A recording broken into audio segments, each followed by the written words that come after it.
It is certainly good to be in front of this wonderful group of folks who love our country and who work every day to make our country better.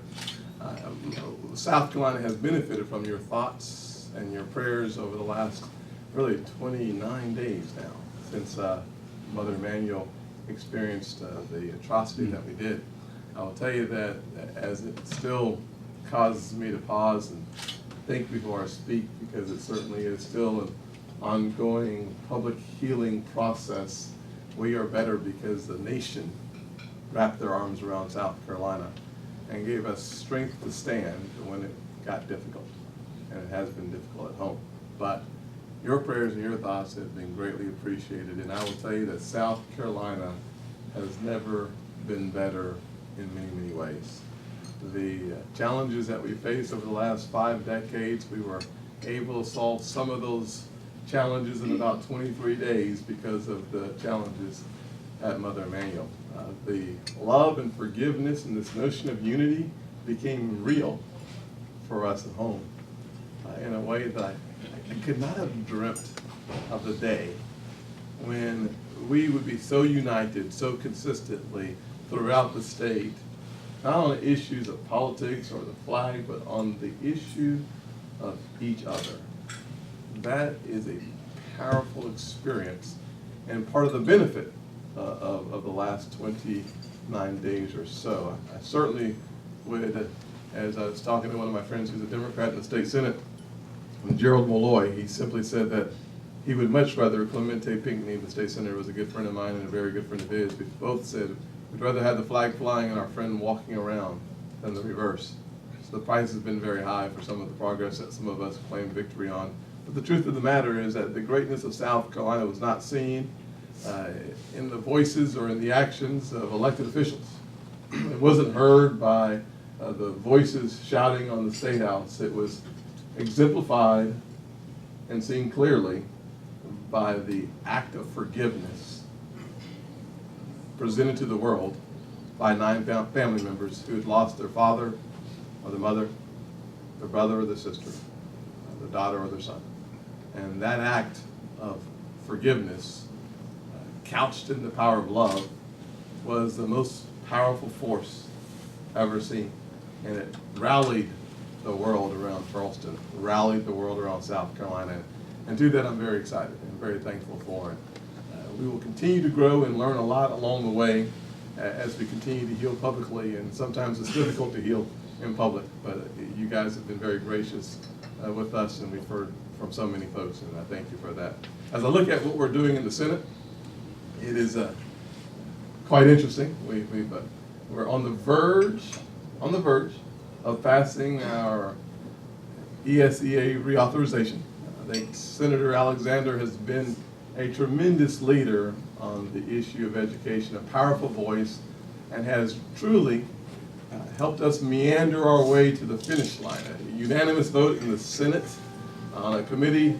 How many of you guys have seen lots of unanimous votes in the Senate? In any way, shape, or form on any topic? Yeah, just take your time and think about it. I see no hands going up already. Yes.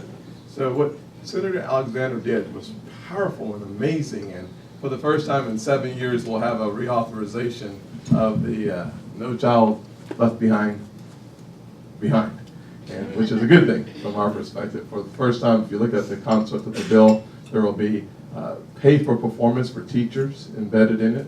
That Common Core issue will be less of a federal issue, more of a state issue. I'm still fighting for school choice. I think it's incredibly important that we figure out how to help those kids struggling in the wrong zip codes find real opportunity, real hope. I think it's found in school choice. You look at the DC Opportunity Scholarship, which is probably the best example of what's possible with education in the right hands, with the right apparatus around it. Here in DC, you can spend about $22,000 per kid. And that's the highest in the nation, I believe it is. And for $22,000, you produce a graduation rate around 56%. But in the Opportunity Scholarship Program, for about $8,500, or about 40 cents on the dollar, you produce a graduation rate around 91%. So $22,000 gets you 56% graduation. rates, or for 8,500 you can have 91%. And these kids are the same kids going to the other schools. So the power of choice to me is the power of opportunity, and it is in fact the power of the American dream.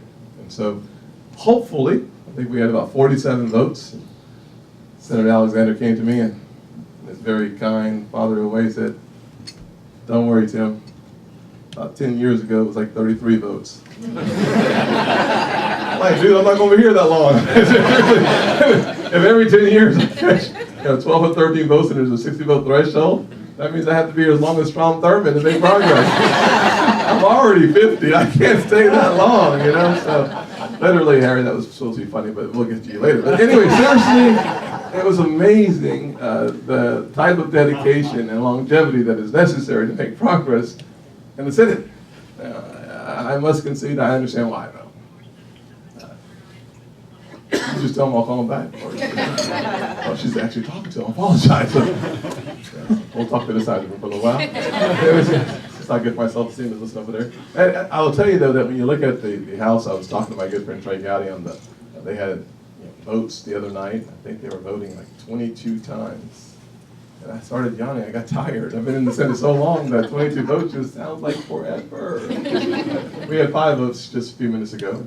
I will tell you that most of us stayed awake through the entire 5 votes.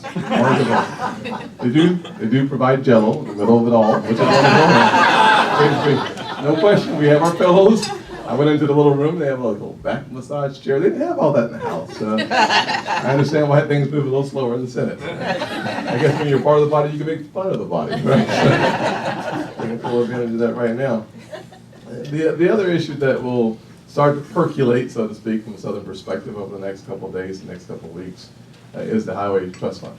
We are at our limits. I'm not quite sure why we haven't realized that 7/31 means this year, July 31st. We could have figured that out a little while ago, but we are now at the end of the road, and Exim Bank, of course, is being celebrated by all the conservatives in the House and the Senate. Not as funny either. Good, yeah. I'm celebrating it. It's causing a lot of pain and anxiety over the next couple of weeks as I say yes to Exim Bank. But the Highway Trust Fund, they've given us several options. In order for us to get a long-term bill, and the definition of a long-term bill is about 4 years, we have about $82 billion of options if you want the whole 4 years, if you're willing to go with less. And as you chip away at the pay-fors, you shorten the amount of time. Now, how many of you guys have paid attention to the pay-fors? How many of you guys work for Congress? I hope you don't mind us taking your retirement money to help pay for a part of it. Thank you so much for the contribution. It's only $31 billion. It's okay. Will you please pass them a hat, please? And then we'll send you a note saying thank you very much. We are recording this. I apologize to my friends in the Senate. Yes, sir. I didn't mean that though. Yeah, so when you look at the pay-fors, where $31 billion comes from the reserve, the G funds. Part of it comes from the amount of money that we pay banks on reserve. The money that they put in the Federal Reserve is about $17 billion.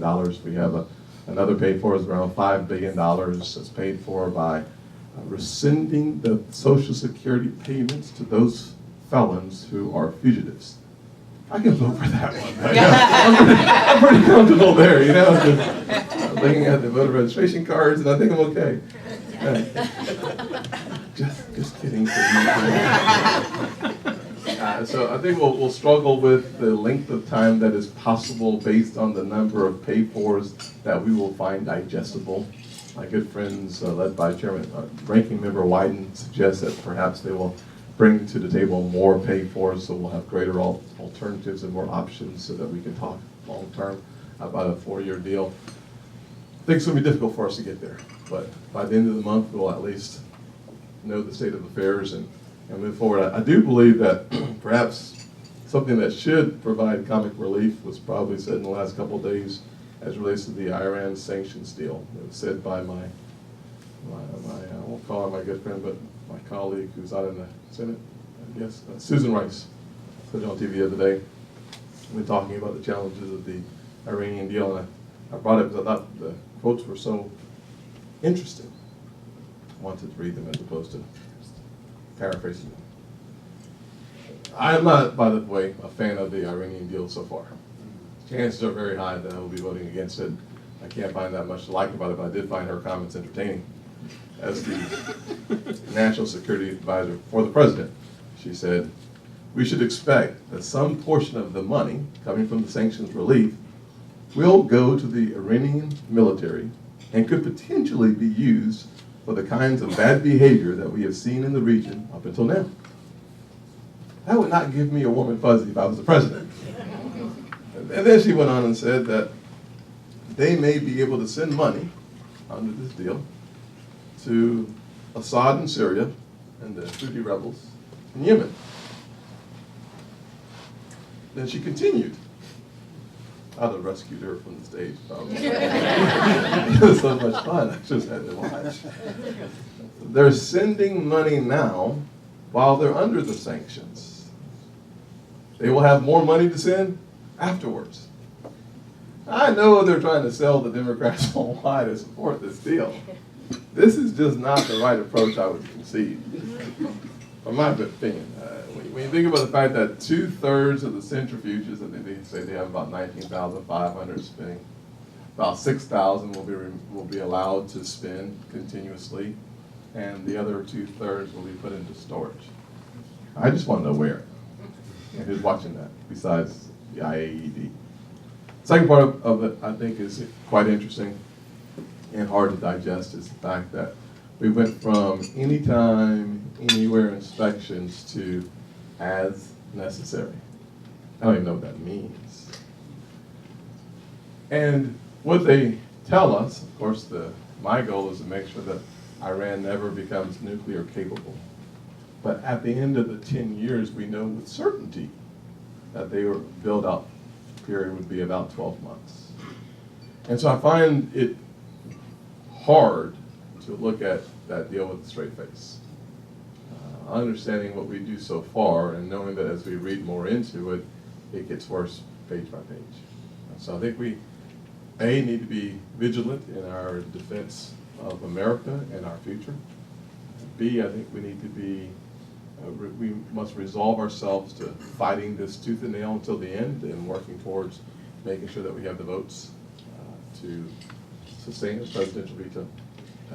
And truthfully, the notion of world peace is on the line as we look at the Iranian deal.